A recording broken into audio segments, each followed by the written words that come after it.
Hi guys. तो आज की इस वीडियो में हम आपको बताने वाले हैं solution, solute, solvent, soluble, insoluble and normality, molarity and molality. क्योंकि ये फार्मास्यूटिकल एनालिसिस जो बी फार्म फर्स्ट ईयर के छात्र हैं उनके लिए बहुत ही ज़रूरी है। अगर ये नहीं जानते हैं तो समझ लीजिए कुछ भी नहीं जानते हैं। तो आइए वीडियो को स्टार्ट करते हैं। तो आइए सबसे पहले हम बात कर लेते हैं सॉल्यूशन, जिसको हिंदी में विलयन कहते हैं। तो पहले इसे इंग्लिश में पढ़ लेते हैं, उसके बाद इसका हिंदी में अर्थ समझने का प्रयास करते हैं। In chemistry a solution is a special type of homogeneous mixture of two or more substances.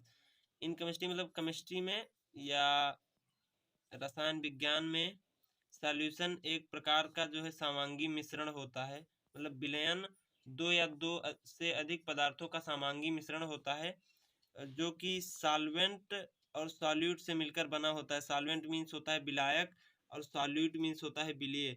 सॉल्यू विलायक प्लस विलेय इक्वल्स जो होता है सॉल्यूशन मतलब विलयन। अब इसके बाद आइए हम जान लेते हैं थोड़ा सॉल्यूट के बारे में। तो द सब्सटेंस बीइंग डिजॉल्व मतलब जो घोला जाए या फिर घुला हुआ हो, उस सब्सटेंस को जो है कहते हैं सॉल्यूट। उस पदार्थ को सॉल्यूट कहते हैं।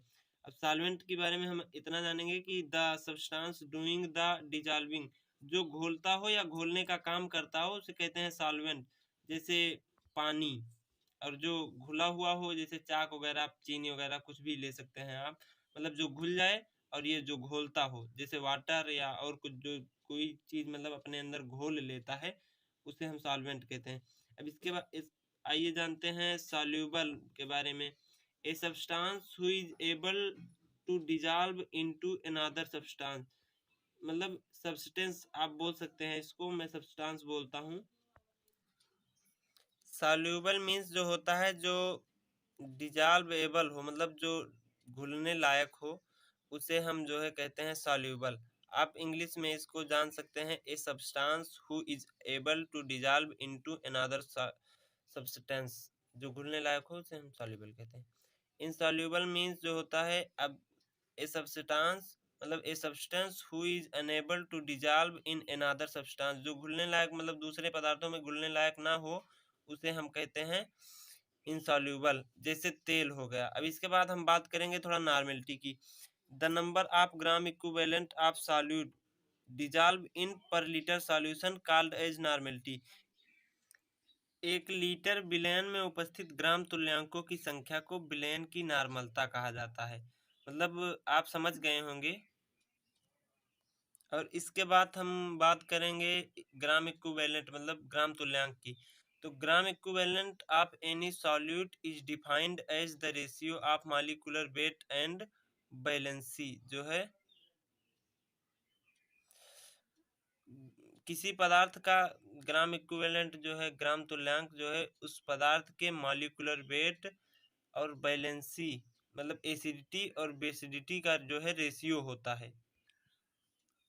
It is denoted by E, मतलब ये डिफाइन किया जाता है ई, मतलब ये ई से प्रदर्शित किया जाता है, जो है ई इक्वल्स मॉलिक्यूलर वेट अपान एसिडिटी और बेसिडिटी, अम्लता या क्षारकता। और इसके बाद बात हम करते हैं मोलरिटी की।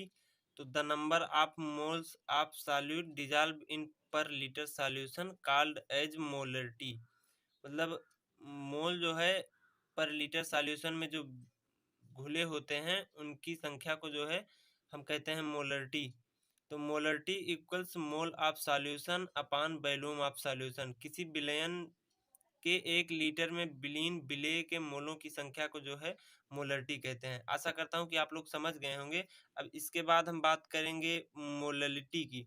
तो the number of moles of solute dissolve in per litre per kilogram solution called as molarity. मतलब 1 किलोग्राम विलायक में घुले हुए विलेय के मोलों की संख्या को मोलरता कहा जाता है। ये तो आप लोग जानते ही होंगे हिंदी में।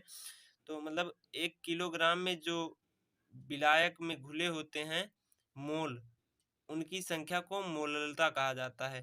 तो molarity equals mole of solution upon volume in KG.